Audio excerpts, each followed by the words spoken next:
So something we don't talk about enough is relatability. Chris, at this stage of where you're at in real estate investing and the whole vision you have, what do you think still makes you relatable to the guy who's either just getting started in real estate investing or somebody who's just interested in real estate? Like, how are they going to relate to you? What are some things about you that you think make you relatable? They're absolutely not going to relate.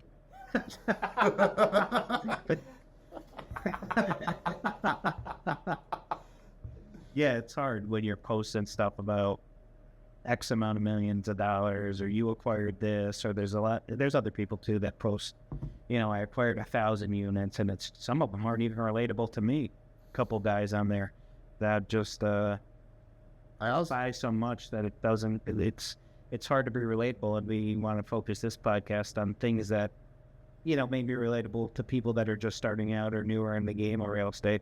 I think it should just be relatable, period, right? Like, I think so many people get lost in like who they want their avatar, their ideal viewer to be, where they miss an entire segment, which is the majority of people that aren't that specific niche, right? And I think anyone can relate to feeling uncomfortable, to being scared, to feeling overwhelmed, to relate to being stressed, to failing to meet deadlines, right? To stretching beyond what you're comfortable with, to growing, right? And I think there's a lot of those pieces in any business or anything in life that are commonalities that I think I would like to talk more about on this podcast. Yeah, stress is definitely one that most people can really relate to us about. So here's an idea. What is something that was really stressful for you in the last couple months, and how did you mitigate that stress? And now looking back on it, to kind of finish that off, what would you do differently, or what was your takeaway from that stress to try to mitigate it in the future? The stress really never stops. Actually, it might get bigger as you continue to grow. Yeah, but there has to be one thing that was really stressful for you. Whenever you take on investors, that makes things very stressful. Or you take other people's money or get other people involved in what you're doing, then the stress really is 10 times anything I've ever felt, because now you're not just losing your money, or you're not just making your money, you're losing somebody else's money, and then that's very, very stressful. So I would say that's the most stressful thing. What's one thing you did to help mitigate that stress? So what was the thing that always mitigates stress is actually accomplishing or working harder. That's what always mitigates my stress. I just finish whatever is stressing me out or attack it directly. So if there's a problem that I have, I usually just attack that problem directly and head on, and I just go right at it and finish it or figure it out or try to nip it in the bud as fast as possible. So that's the main thing that I do to stop the stress, right? The stuff that can really hurt you with the stress is if you just keep procrastinating and letting it go on and linger for weeks and months, and then you stress yourself out for no reason when you could have just finished it or, dealt with the pain earlier, sooner. Yeah, I heard a great quote when I was younger. I forget the exact, so I'll paraphrase it, but it was something like, stress is like a rocking chair. Like, it gives you something to, occupy your mind, but it doesn't get you anywhere by dwelling on it. No. And it can be really toxic. I'll say personally, like when my portfolio doubled in a matter of weeks, I was losing my goddamn mind. And I think one of the reasons was I underestimated some of the things that I thought would be easy, and also wasn't prepared with time management, the holidays, and everything else that was going on at that time of the year to be able to delegate the kind of time and responsibility was going to warrant to do that. But I think that's also part of being uncomfortable when you're growing, is like, you are going to get in the deep end. You are going to have to learn how to swim. Something for me that helped is reminding myself while I'm doing it, looking at where I am and trying to like reframe it from, instead of being like stressed or angry about it, but instead trying to like focus on, this is what I wanted, like this, why did I want it, and kind of get kind of more focused on like what got me there and why it is a step in the journey versus like a destination I didn't expect. Yeah, and I don't think there is any way to substantially grow without stress. So what you're feeling is absolutely normal, and what everybody feels when they're substantially growing. It's normal to feel the stress. One thing I will also say about the stress, though, is it's usually overblown in your head. Yeah. And whatever you're stressed about ends up not being as big of a problem as you thought it would be. Usually you're thinking about all this bad scenarios in your head the worst of the worst things that could possibly happen. What if this building is 0% occupancy? When in reality, let's say you go and open up 100,000 square foot self-storage, it's not going to be 0% occupancy, right? Even a failure would be 60% occupancy, but that's really probably the floor. Yeah, but even if it did, let's say like something catastrophic happened, it's only for a certain amount of time, or if it's that bad, everyone's dealing with it, right? Yeah. It's, something you said to me, which, I'll talk about is like debt, right? Like we all go into debt at times in our life, whether it's constructive debt to leverage to get more assets, whether it's, short-term credit card debt to try to fund an unintended consequence or something that came out of left field, an opportunity or some sort of hardship. And something that, you said to me that kind of resonated was like, what, are you scared you're not going to make any money in the future? And I don't know why I never thought like that, but I guess I've spent so much of my life focusing on not overcommitting or overextending because I don't want to be under that pressure, that when I do find myself in the pressure of having debt, like there have been times where it's been really hard for me, right? And it takes away bandwidth. I get stressed out. I'm not the best version of myself, not only in business, but also with my family, which then starts to compound, right? And when you said to me the other day, and I just kind of wanted to show that everyone was like, hey, like you are going to make more money. Like, yeah, it's not like you're going to retire tomorrow, right? You're still going to do whatever you're doing. You're still going to, and I've always thought that way. Like I'm never probably going to stop working. So the money's always going to come in from somewhere. And even if one avenue fell off, it would just open up another avenue. I would make money somewhere else. Right. Well, with that being said, I just watched you, get a new personal house, and I can say from a sideline, like that stress definitely was a change seeing you react to that, because I haven't seen you buy something for yourself that wasn't a leveraged asset in a very long time. So like, when you were looking at that, I saw you kind of go through that too, because it was like, I'll let you talk about that a little. Like, what was it like, taking out a bigger expense and like having to go in that direction that wasn't leveraged? Yeah, horrible residential buyer. I'm a great commercial buyer, but horrible residential buyer. You're just looking and they're stressing you. And this is actually for me. This is personal. It's a different thing, right? To look at a lot more houses, you scrutinize things a lot more when it's something you'd actually be living in compared to a industrial building. You know what the numbers are, and somebody's in a lease, and it's just a different thing. But yeah, I mean, you never want to take. At this point, I'm taking on big expenses and things that I'm doing, so it's definitely a little stressful. But I always go back to the fact that I'm just always going to keep working. And the way I always think about stuff like that is if I bought it for that price, being the hard buyer, especially in residential that I am, I know that I'll be able to sell to somebody else for at least that price or close to that price. So, with real estate, it's kind of easy. And cars, it gets a little harder, right? Because they depreciate so much. But real estate is just always, especially where I'm buying it, in residential wise, I'm just, I almost look at that as like an investment. It's going to go up so much. My wife made fun of me, and she said something really funny a couple months ago. She's like, you have such an easier time writing a check for an investment property than you do for our house. That should be everybody. And I was like, oh my God, it's so true. A furnace goes, a boiler goes, you got a kitchen, no problem, just write the check. Our house, I have a crack in my floor, I'm losing sleep over it for 6 months. And there's some people that get stressed out like that over business expenses, some that I know very well. And those people usually end up don't making it because they don't understand that those costs are part of the business. Absolutely. They're operating expenses. They're supposed to happen. And if you take every furnace or every roof or every hot water heater to heart, it's going to be you're going to not be in this business for a long time because those things happen every day. Well, I've been thinking about that as like a realtor for me for years. Like I was so shrewd with the bottom line of what I was spending money on, which I'm grateful I was, because when you're getting started in any business, you have to hold your money accountable and just kind of make sure you're not spending on gimmicks, right? You need to make sure you're spending money on things that actually get you returns. But it was interesting now I look back, it's like something clicked maybe like 2 or 3 years ago where I started realizing if something was necessary, just write the check, because the angst, the SWOT analysis, right? Like trying to weigh, is this the right thing? Like you got to take speed, you got to implement, you got to test it, fail forward. Worst case scenario, you cancel the subscription.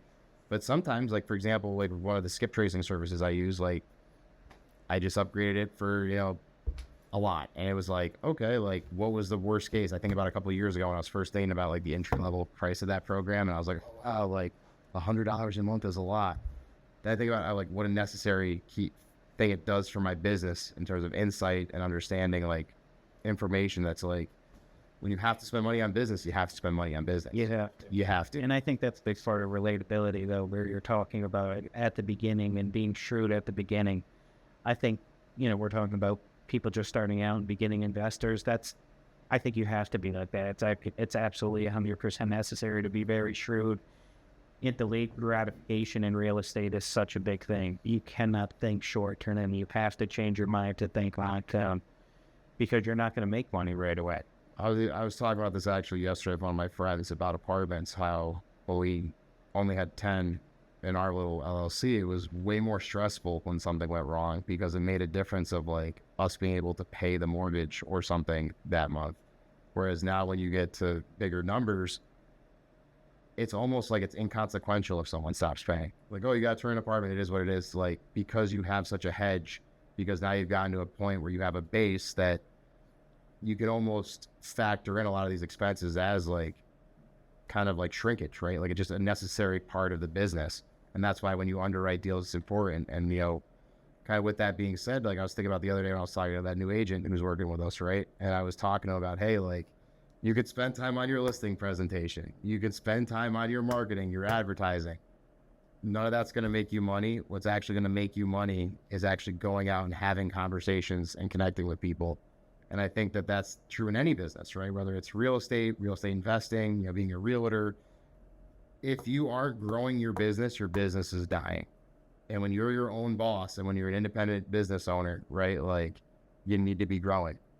And you can spend a lot of time thinking about what you should do, but it's actually taking those necessary steps. And I can kind of tie that back to my relationship with debt, right? Like I can get stressed out about how much my bills are or whatever, or I can go out there and make conversations, look for deals, find business, generate more money. And guess what? It's almost counterintuitive, right? Because you're like, oh, I should be stressed out.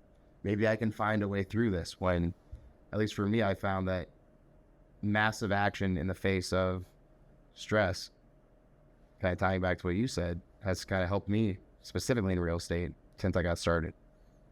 Yeah, most people are obviously, they procrastinate and they look at a deal and they say, oh, that deal doesn't make that much money. Well, it's not supposed to. Hey. It's only one deal. And probably when you're starting out, it's probably one small deal. Yeah. Right? But you have to think about it like I'm starting something. I'm learning the game. I talk about that a lot, like just learning the game, because I push people towards industrial and contractor garages and self-storage a lot. And people are always so scared because they don't know where the tenants are going to come from. They don't know the lower cap rates. They don't know who's leasing the buildings. They're worried about vacancy. But I always preach you have to just jump in and figure it out. Start small, jump in and just figure things out. And again, you want to talk about stress, going into the new asset class and all those unknowns, that's very stressful, right? But you have to learn. You have to jump in and you just have to learn. And yeah. Something that was really powerful for me was that I learned through my investing experience was invest where you live. Invest where you're close. Invest where you know people. Invest where you have assets. Because even just the simple thing of buying a lake house an hour away or living 45 minutes from our main source of apartments versus now I'm 10 minutes away, being that close and having to stretch that travel time to be able to check on things, it's definitely been, you think it's easy to say that, but when you're starting out, proximity is very important. Definitely when you're starting out. As you grow, you can expand and you can start to move into different areas, and sometimes it's necessary to do that. In industrial and self-storage, it's a lot easier to own something 1,000 miles away than it is in multifamily. Yeah. Obviously, it's 1,000 miles away, and being more operations intensive, it's a little bit harder to own something.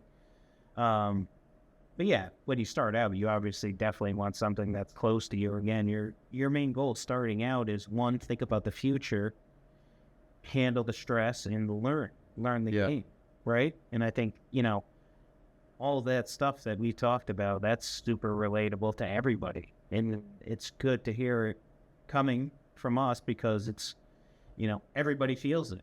You're going to be stressed out. You're going to question the property. I still question every property I look at. Yeah. Because the deals are so big now. I question them even more than I used to. I think that's healthy though, right? Like they're big, but even look at the 2-family we got, 2 months ago.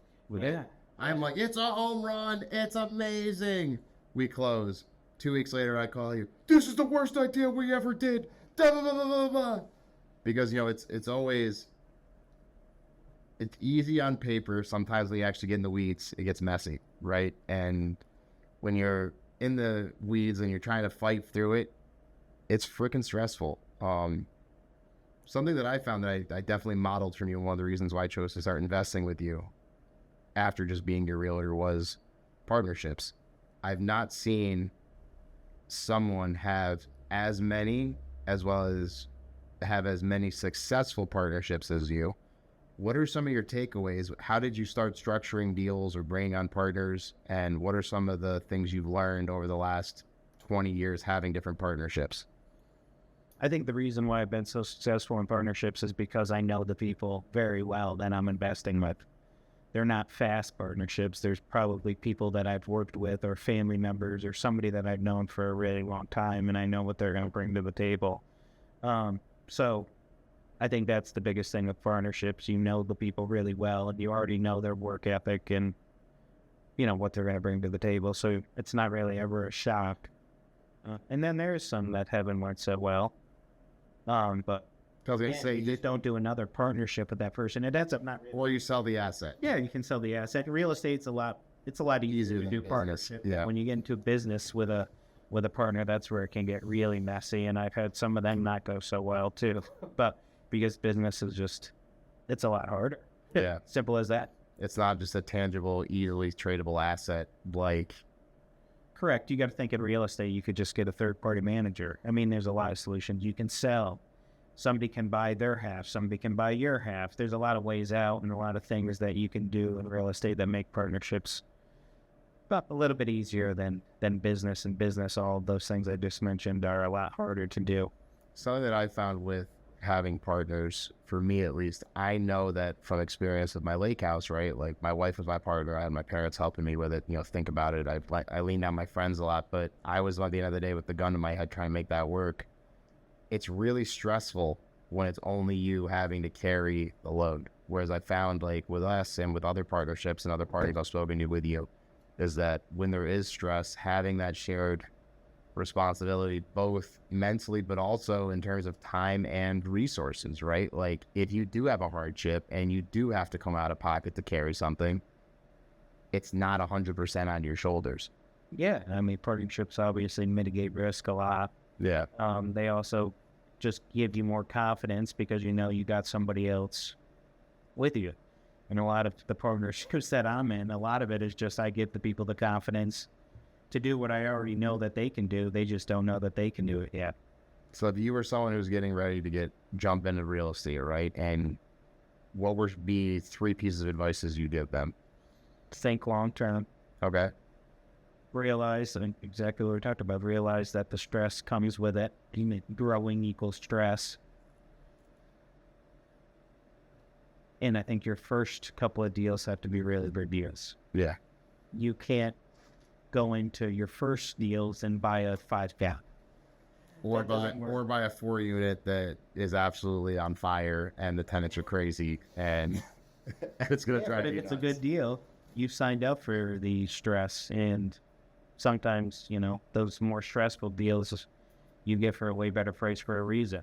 And then you get when you're first starting out, a lot of the times you got to deal with those worst deals. You got to deal with the Class C stuff. I like the Class D stuff.